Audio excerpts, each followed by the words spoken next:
Assalamualaikum warahmatullahi wabarakatuh.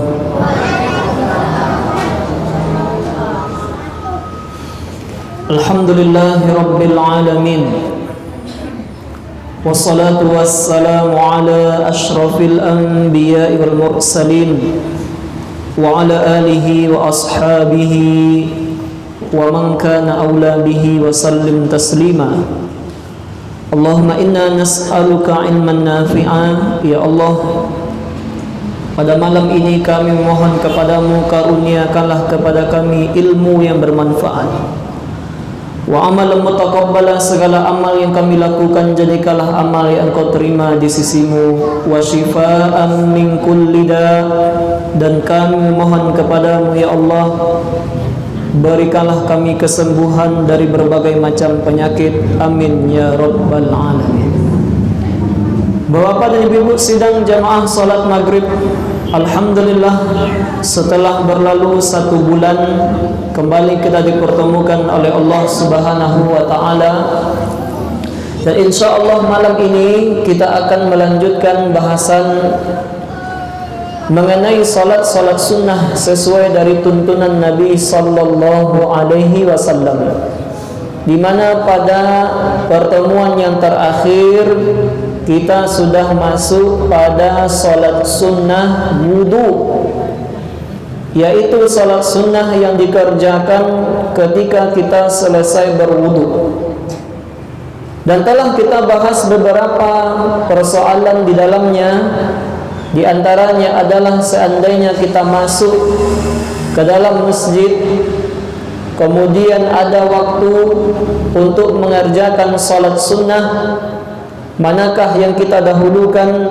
Apakah kita mendahulukan salat sunnah tahiyatul masjid karena kita baru masuk masjid, ataukah kita mendahulukan salat sunnah wudu karena kita baru selesai berwudu, atau kita mengerjakan salat sunat rawatib qabliyah?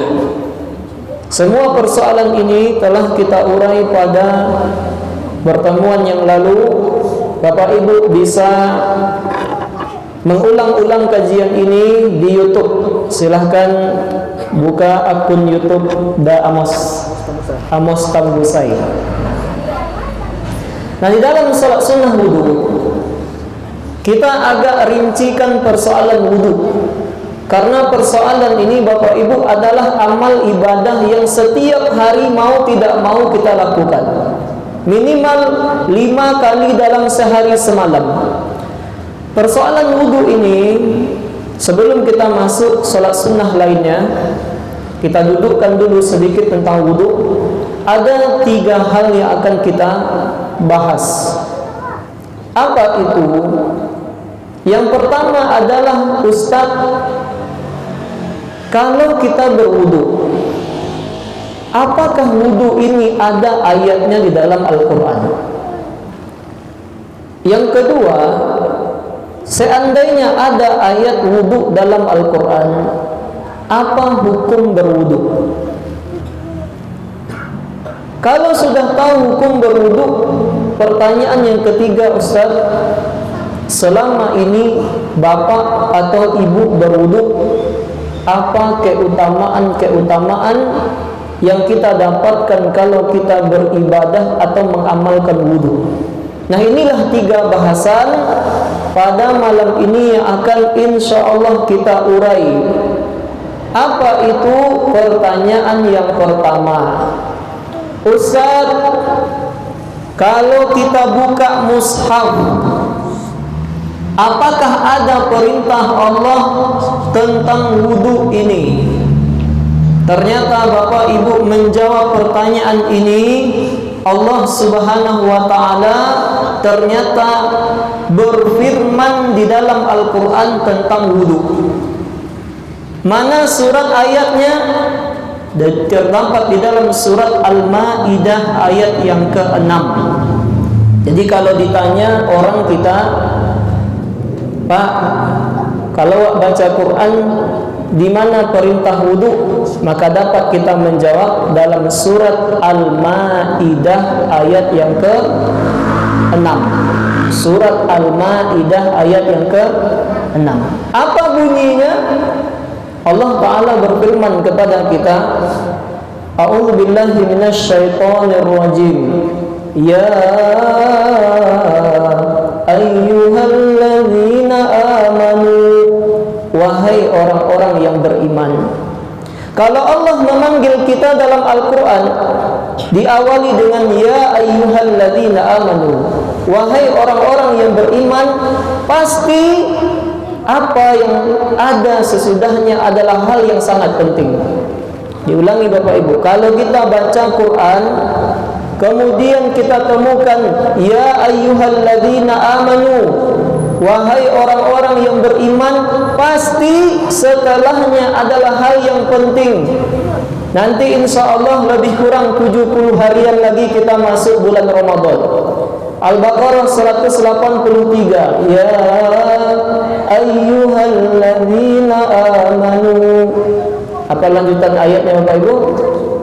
Kutiba alaikumusiyam, wahai orang-orang yang beriman, telah diwajibkan atas kamu berpuasa. Pun demikian, Al-Maidah ayat yang ke-6, ya ayyuhalladzina amanu, wahai orang-orang yang beriman, idza qumtum ila shalah, apabila kalian hendak mendirikan salat, faghsilu wujuhakum, maka basuhlah olehmu wajahmu, wa aydiyakum ilal marafiq, lalu kemudian kedua tanganmu sampai siku, wamsahu biru'usikum, lalu sapulah kepalamu, wa arjulakum ilal ka'bain, lalu kedua kakimu hingga sampai mata kaki. Maka inilah ternyata perintah Allah Subhanahu wa ta'ala kepada kita tentang wudu. Mana ayatnya? Surat Al-Maidah ayat yang ke-6. Jelas di sini Allah sampaikan kepada kita, wahai orang-orang yang beriman, apabila kalian hendak mendirikan salat, maka basuhlah olehmu wajahmu, kemudian tanganmu sampai siku, kemudian sapulah kepalamu, lalu cucilah kedua kakimu hingga mata kaki. Sekarang dari ayat ini Bapak Ibu kita berwudu. Kita ambil air wudu, kemudian kita basuh wajah, kemudian kita basuh kedua tangan sampai siku, kemudian kita sapu kepala, kemudian kita cuci kedua kaki sampai mata kaki. Tidak kita basuh telinga. Pertanyaannya, sahkah wudu kita ketika itu? Sahkah ibu-ibu? Sah. Bapak-bapak, kita berwudu, tidak kita basuh kedua telinga ini. Apakah sah wudu kita? Ibu-ibu? Ibu-ibu sah. Kalau bapak-bapak, sah wudunya. Mengapa? Karena memang tidak disebutkan membasuh kedua telinga ketika berwudu. Lalu kalau dibasuh Ustaz, masuk dalam sunnah wudu. Yang wajibnya muka, tangan, sapu kepala, kemudian kaki. Terjawab pertanyaan pertama, apa itu? Adakah perintah wudu di dalam Al-Quran? Jawabannya ada. Di mana? Surat Al-Maidah ayat yang ke-6. Maka timbul pertanyaan berikutnya, kalau seandainya ada perintah wudu dalam Al-Quran, lantas apa hukum berwudu itu sendiri? Apa hukumnya, Bu? Ibu wajib. Kalau bapak-bapak, apa hukum wudu, Pak? Fardu. Gak lain apa? Fardu wajib sambung ibu. Ustaz, apa hukum berwudu Ustaz? Berwudu itu hukumnya dua. Wudu itu hukumnya dua. Nah, jadi ini gunanya kita mengaji. Duduk kita mengaji di sini tidak sama amal kita dengan orang yang tidak mengaji. Semakin duduk kita, semakin banyak amal kita. Semakin tahu kita dengan ibadah. Kalau selama ini kita tahu wudu itu hukumnya wajib, sekarang ternyata tidak saja wajib hukumnya. Wudu itu hukumnya ada dua. Yang dua itu Ustaz, yang pertama wajib. Selain wajib apa Ustaz? Selain wajib wudu hukumnya sunnah.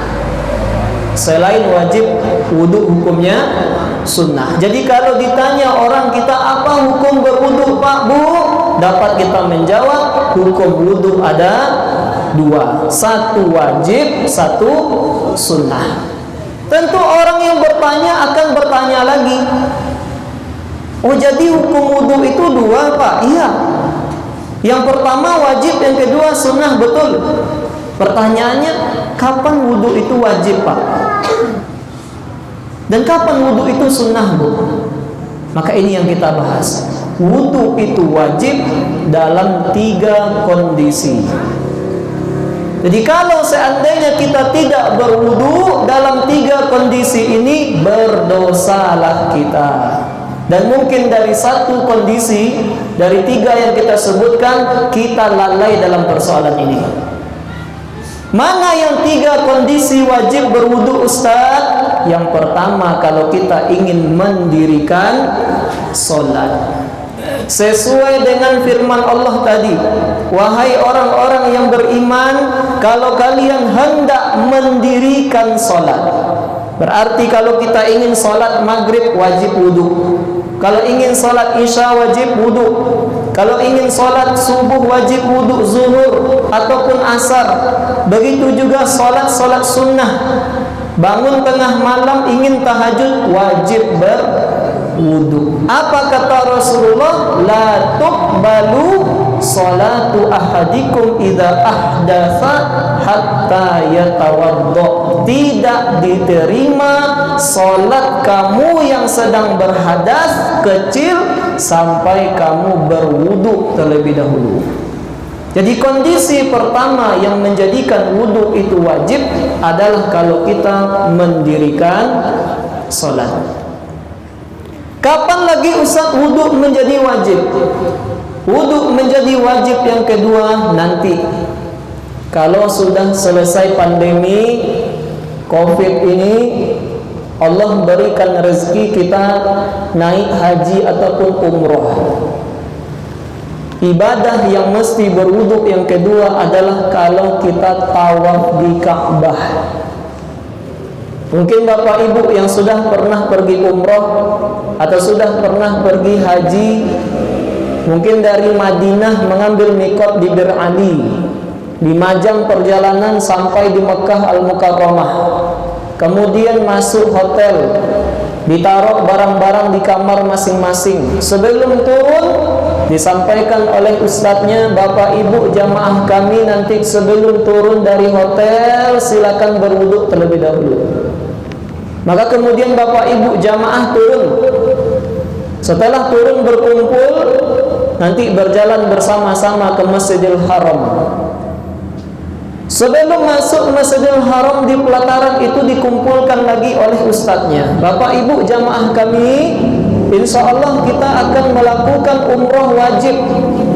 Oleh karena itu, jika ada di antara Bapak Ibu jamaah kami yang belum berwudu, silakan berwudu di sini. Kami akan tunggu di sini. Maka Bapak Ibu akan berwudu. Setelah berwudu dibuat saf, disusun saf oleh ustadznya. Nanti yang bagian ibu-ibu dijaga oleh bapak-bapak supaya nanti ketika tawaf ibu tidak hilang. Karena kalau sudah mencari ibu-ibu agak susah sedikit. Kemudian setelah dikumpulkan masuk ke Masjidil Haram. Dari jauh nampak warna hitam, semakin mendekat ternyata Ka'bah. Ini dia. Ini dia. Selama ini kita lihat di Musalla Abrar, mengarah kita ke arah kiblat Ka'bah. Hari itu kita melihat Ka'bah di depan mata kita. Di sebelah kanan ada lampu warna hijau, sebelah kiri ada Hajar Aswad.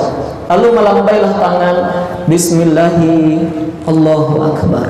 Maka kita melangkah 7 keliling yang kita namakan dengan ibadah tawaf, wajib dalam keadaan berwudu, wajib dalam keadaan suci. Tidak sah tawaf kecuali dengan berwudu. Ini kondisi yang kedua. Kondisi yang ketiga yang menjadikan wudu hukumnya wajib adalah kalau kita menyentuh Al-Quran. Oh Ustaz, alhamdulillah kebetulan di Musola Abror malam Ahad tidak ada kajian Ustaz. Lalu ibu pulang Ustaz, setelah maghrib ibu pulang. Lalu sembari menunggu waktu Isya, ibu ambillah mushaf, ambil Quran, kemudian duduk di meja tamu, duduk di kursi tamu, di ruangan tamu, kemudian buka Al-Quran, kemudian baca Quran. A'udzu billahi minasyaitonir rajim. Bismillahirrahmanirrahim. Innal ladzina kafaru sawa'un 'alaihim a'anzartahum am lam tunzirhum la yu'minun. Dibaca sampai ayat yang kita mau. Kemudian Quran kita taruh di atas meja. Kita taruh. Besoknya ketika kita membersihkan rumah, kemudian nampaklah oleh kita mushaf Quran yang kita baca malam tadi. Maka kalau seandainya ibu langsung ambil Quran itu dan ibu dalam keadaan tidak berwudu, maka berdosalah ibu ketika itu. Begitu juga dengan bapak. Tidak boleh kita menyentuh Al-Quran dan kita dalam keadaan tidak berwudu. Wajib hukumnya wudu ketika menyentuh Al-Quran. Jadi inilah 3 kondisi di mana wudu itu hukumnya wajib. Kapan itu? Kalau kita ingin mendirikan sholat. Yang kedua adalah kalau kita tawaf. Dan yang ketiga kalau kita menyentuh Al-Quran. Jadi 3 kondisi ini wajib wudu. Kemudian Ustaz, berarti selesai yang pertama. Hukum wudu yang pertama wajib dalam 3 kondisi. Iya. Sekarang pertanyaan berikutnya Ustaz, wudu hukumnya sunnah. Kapan wudu itu sunnah hukumnya Ustaz? Dalam 7 keadaan. Di dalam 7 keadaan ini sunnah hukum wudu. Ustaz, dan sunnah apa Ustaz? Apa itu sunnah Bapak Ibu? Sesuatu ibadah yang kalau kita kerjakan berpahala, kalau kita tidak kerjakan tidak berdosa. Nah, sunnah dia dalam 7 kondisi. Mana tuh Ustaz yang 7 kondisi? Yang pertama, mengulangi wudu untuk yang kedua kalinya. Maksudnya Ustaz, seperti Bapak Ibu sekarang duduk di musalla Abror setelah sholat maghrib mendengarkan kajian. Masuk waktu Isya. Allahu Akbar, Allahu Akbar. Berkumandang azan. Bertanya ibu, Ustaz, alhamdulillah ibu masih ada wudunya Ustaz. Wudu maghrib tadi belum batal. Sekarang ibu ingin ulang wudu lagi Ustaz. Boleh Ustaz. Ketika ibu ulang wudu lagi, wudu yang kedua itu hukumnya sunnah. Wudu kedua itu hukumnya sunnah. Artinya apa? Berarti Ustaz, kalau seandainya ibu tidak ulang wudu lagi, berarti boleh dipakai wudu maghrib tadi untuk Isya? Jawabannya boleh. Bahkan ulama-ulama dahulu Bapak Ibu, saking cintanya dengan ilmu, malam itu mereka tidak tidur, sibuk belajar. Setelah Isya sibuk belajar, tidak terasa masuk waktu subuh. dipakai wudu Isya untuk salat subuh. Kita mungkin belum ya Pak Ibu. Tapi orang dulu begitu. Bisa tuh Ustaz? Bisa. Kalau di Timur Tengah ada kalanya musim panas. Musim panas itu Bapak Ibu, Isyanya lambat, subuhnya agak cepat. Jadi Isyanya lambat, subuhnya cepat. Makanya kalau sudah bulan Ramadan di musim panas bisa puasa sampai 15 atau 16 jam. Jadi lama puasanya. Yang paling enak tuh puasa pada musim dingin. Subuhnya lambat, maghribnya cepat. Nah, itu paling enak tuh. Subuhnya lambat, maghribnya capek. Nah, itu lama tuh puasa di musim dingin. Nah, jadi ternyata ketika kita mengulangi wudu untuk salat yang berikutnya, maka wudu yang kedua ini hukumnya adalah sunnah. Kondisi yang pertama. Kapan lagi kondisi yang kedua? Kalau kita menyentuh buku-buku agama. Saya lihat tadi, tetapi ini banyaknya mushaf. Tapi kalau seandainya Bapak Ibu di rumah punya buku-buku agama, tuntunan salat Nabi, fikih Islami, tafsir Al-Azhar Buya Hamka, maka kalau ingin menyentuh buku-buku itu disunnahkan kita berwudu. Kondisi yang kedua. Kondisi yang ketiga, kapan lagi wudu hukumnya sunnah? Kalau kita akan tidur. Kalau kita akan tidur. Apa kata baginda Nabi? Idza ataita madja'aka. Kalau engkau hendak tidur, kalau engkau akan pergi ke kasurmu untuk tidur, fatawaddo wudu'aka lis-shalah, maka hendaklah engkau berwudu sebagaimana engkau berwudu untuk salat. Keutamaan tidur dalam keadaan berwudu, Ustaz, nanti kita jawab. Tapi yang disunnahkan adalah sebelum tidur kita berwudu. Kapan lagi wudu hukumnya sunnah? Kalau kita sedang marah. Bapak ibu marah, berang ke anak, berang ke suami, ataupun bapak marah kepada istri, marah kepada anak, marah kepada orang lain, disunnahkan ketika itu kita berwudu. Mengapa demikian? Karena Nabi sampaikan innal ghadaba minasyaiton. Marah itu berasal dari syaitan. Wasyaitanu khuliqa minan nar, dan setan itu diciptakan dari api, dan api itu dapat dipadamkan dengan air. Dan apabila engkau marah, falyatawaddo, hendaklah engkau ambil air wudu. Yang kelima, kapan lagi wudu hukumnya sunnah? Kalau kita akan mandi janabah. Maksud mandi janabah, Ustaz, mandi wajib, mandi dari hadas besar. Berapa rukun mandi Bapak Ibu?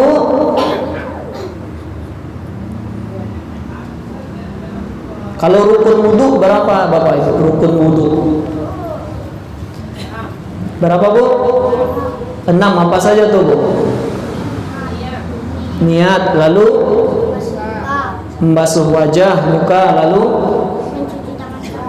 mencuci tangan sampai siku, menyapu sebagian kepala, mencuci kaki sampai mata kaki, tertib. Ini hadiah Ustaz. Atau janganlah, inilah. Ini. Ambil. Gak apa-apa, ambil. Janganlah air putih bisa di luar ya, di buku lah. Ambil, nggak apa-apa. Silakan ambil.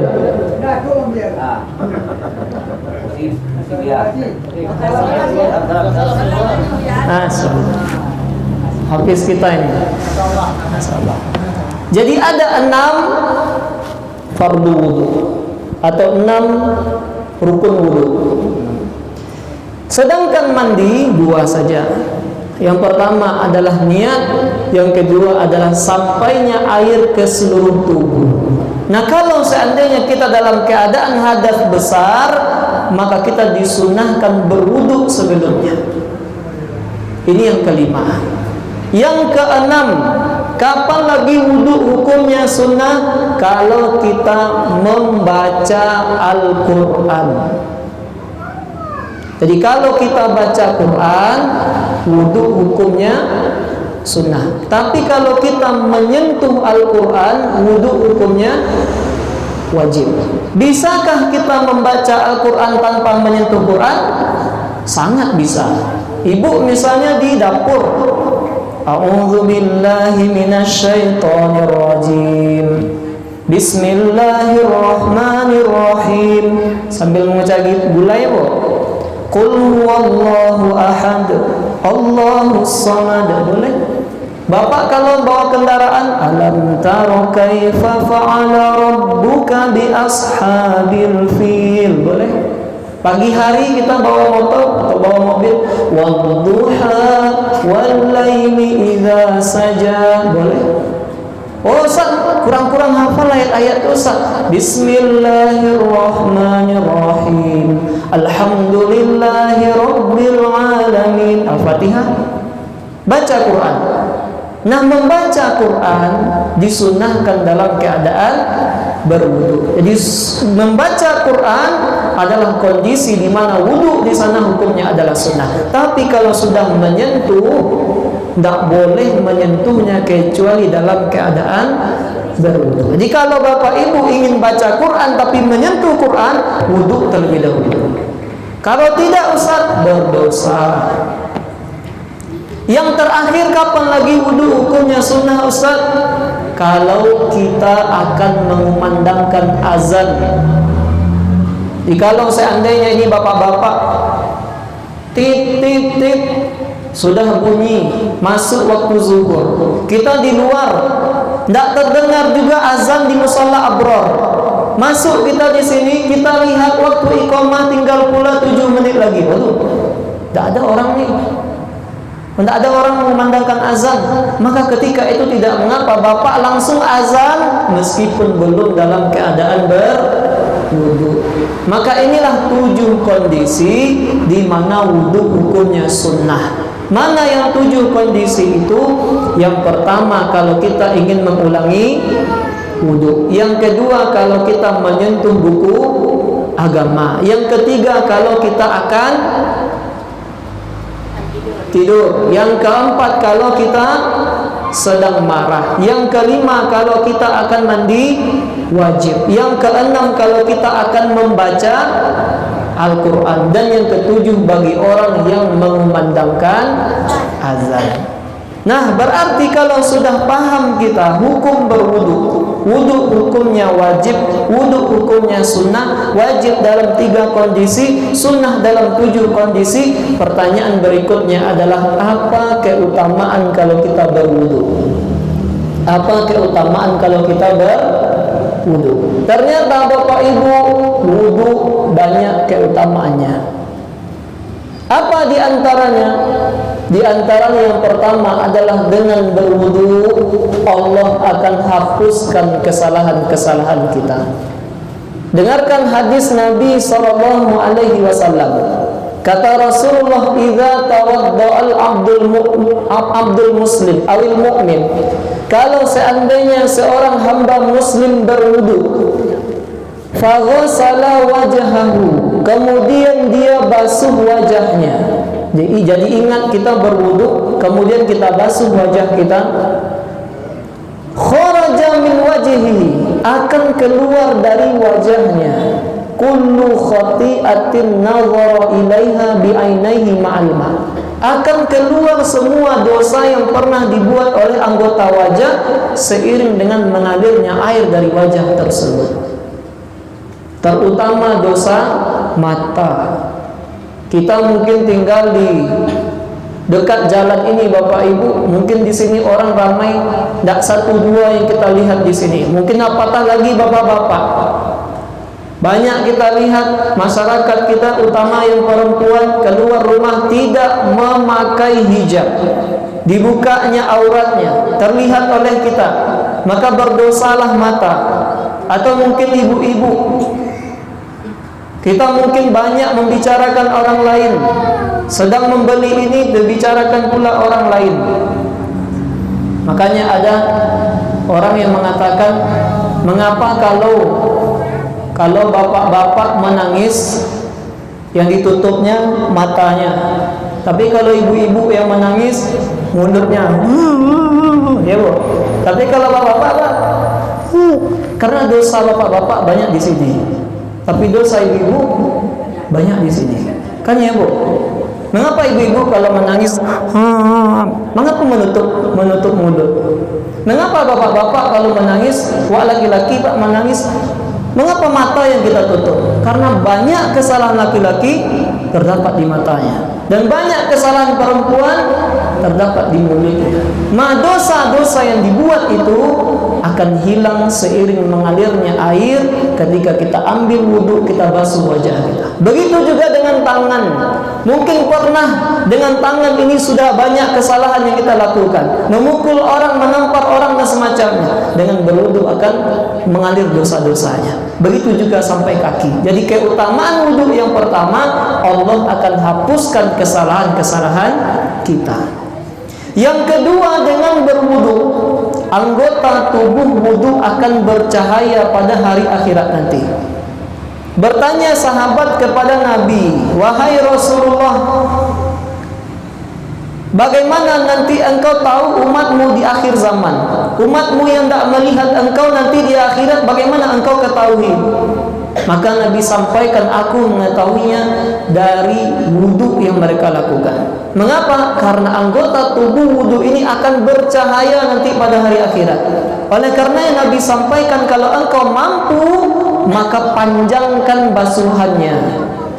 Jikalau seandainya bapak ibu kita berwudu, yang wajib seandainya wudu yang wajah mulai dari tumbuhnya rambut ini sampai ke dagu ini, kalau mau lebihkan, berarti basuh di bawah ini, basuh di bawah ini, berarti bagian ini bukan wajah, ya Bu, bagian ini bukan wajah. Ibu kalau sholat pakai mukena, kelihatan bagian bawah ini, tidak sah sholat ibu. Diulang ibu, ibu kalau sholat pakai mukena, kelihatan di bawah ini, bagian ini, tidak sah sholat ibu. Mengapa? Karena ini bagian dari aurat yang mesti ditutup. Makanya kalau ibu perhatikan mukena itu ada tambahan untuk menutup itu, ya Bu. Ada tambahannya Bu, untuk menutup itu ada Bu. Mengapa? Karena ini bukan bagian wajah. Pertanyaannya, kalau seandainya ini bagian wajah, kan tidak ada. Mungkin kita berwudu, mungkin kita hanya basuh ini saja. Jarang kita seperti ini, ya Bu. Karena kita menganggap ini bukan bagian dari wajah, dan memang bukan bagian dari wajah.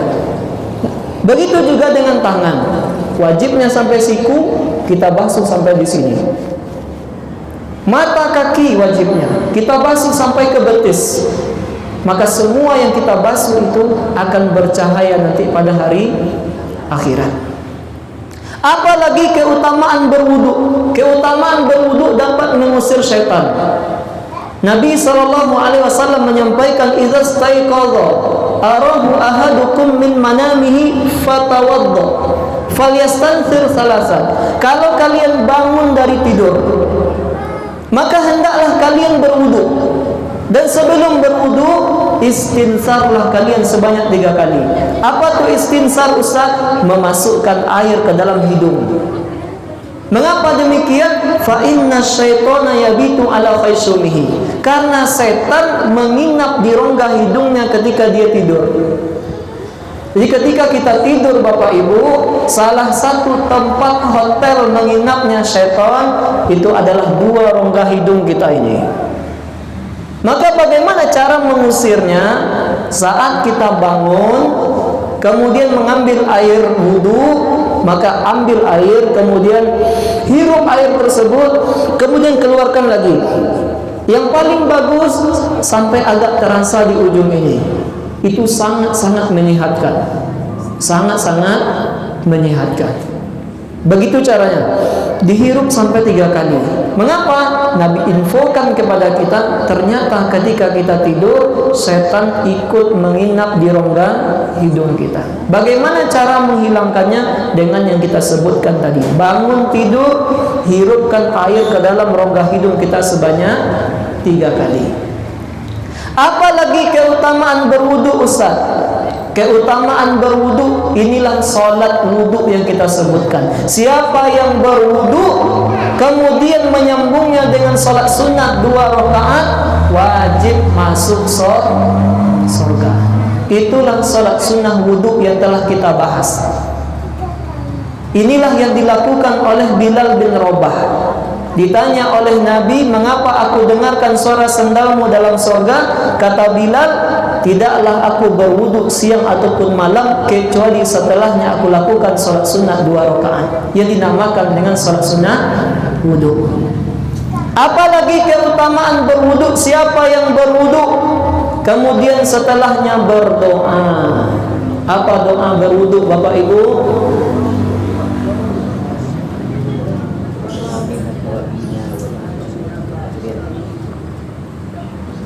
Saya nak bawa buku lagi nih, Bapak Ibu.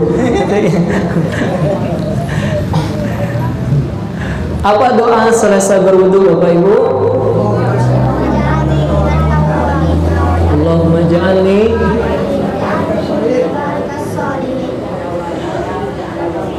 Kalau sebelum itu, sebelum kita baca Allahumma ja'alni, apa kita baca, Bapak Ibu?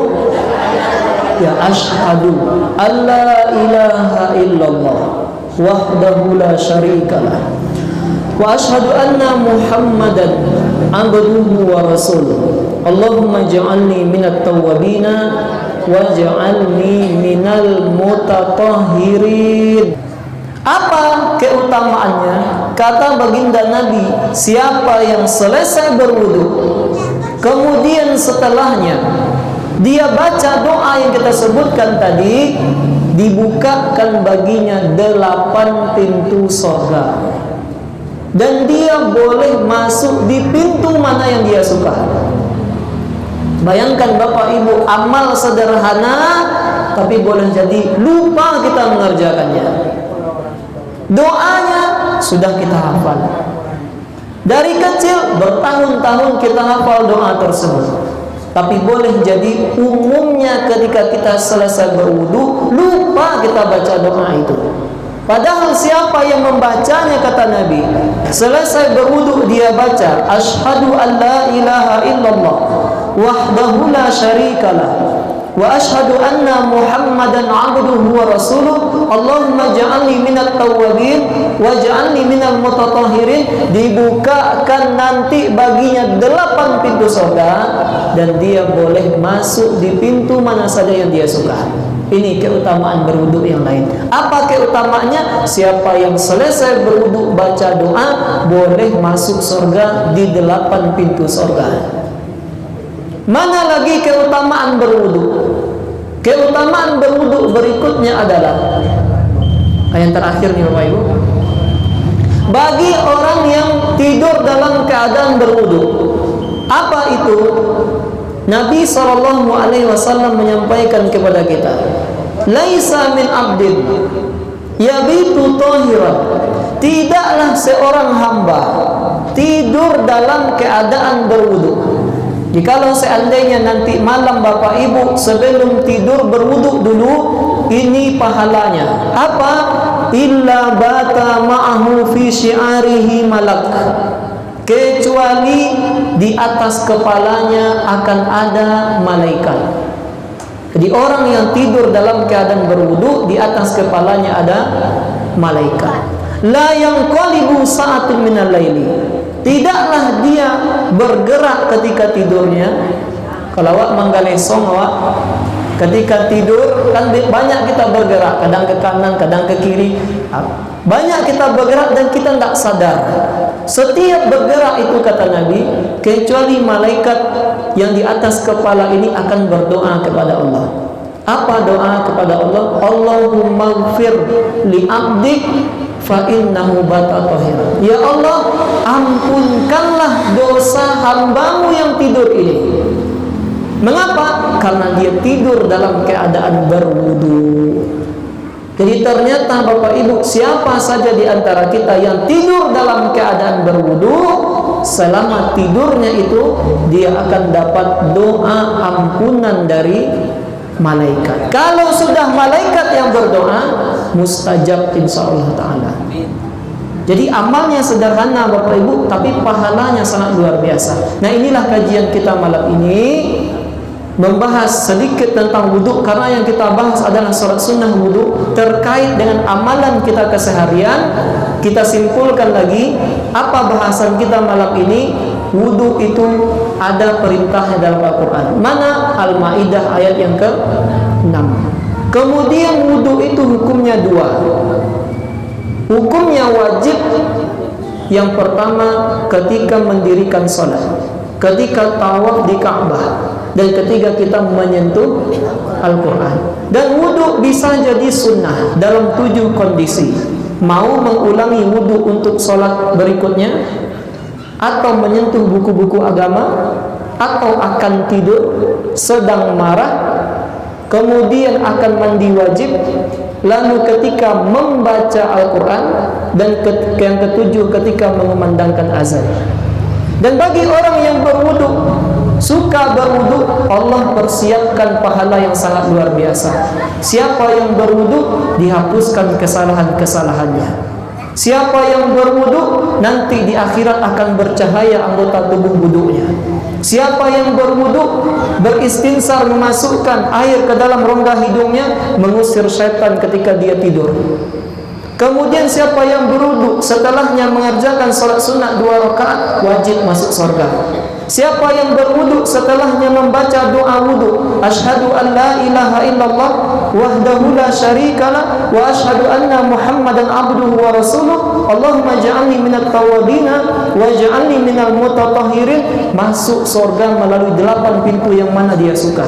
Dan yang terakhir, siapa yang berwudhu untuk tidur dalam keadaan berwudhu, selama tidurnya itu dapat doa dari malaikat, ya Allah, ampunilah hambamu yang tidur ini karena dia tidur dalam keadaan berwudhu. Maka ilmu sudah sampai, tinggal amal lagi. Utamanya bagi kami yang menyampaikan, sederhana bahasan kita Bapak Ibu, tapi ini amal insya Allah sampai kita mati. Mudah-mudahan setelah kita tahu ilmunya, mudah bagi kita untuk mengamalkannya. Amin ya rabbal alamin. Demikianlah Bapak Ibu, mohon maaf jika ada kesalahan. Kita tutup dengan doa kafaratul majelis. Subhanallah wa bihamdik, asyhadu an la ilaha illa anta, astaghfiruka wa atubu ilaik. Assalamualaikum warahmatullahi wabarakatuh.